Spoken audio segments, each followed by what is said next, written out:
Mourning a man destined to lead, Rodolfo Torre was gunned down with 4 others only days before the elections, ending his dream of leading Mexico's Tamaulipas state on the US border and chalking up yet more deaths in the run-up to the polls.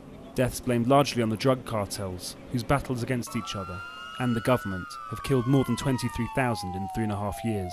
Sucesos como el que hoy lamentamos profundamente. Tragedies like this remind us that we have a common enemy un enemigo común and that we mustn't give up the fight. Debemos cejar en la lucha contra él.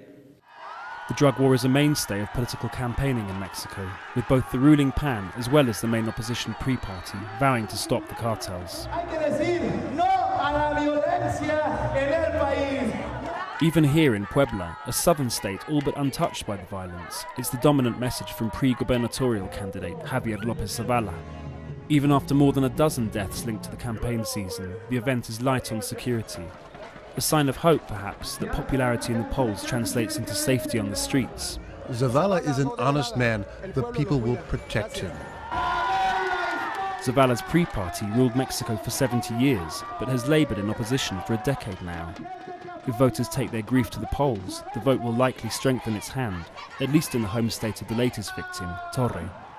The PRI candidate was already about 30 points ahead of any competition. My guess is the PRI candidate in substitution, who turns out to be his brother, will have 40 points of difference when the election actually finishes. But while Torre's followers grieve, it's often the economy that is at the top of voters' minds. More than anything, I'd like there to be more jobs. What's the point in cracking down on crime if we don't have jobs? How do we survive? Caught between a weak economy and the spiralling violence, it's Mexican voters who will determine which grievances carry more weight to the ballot box.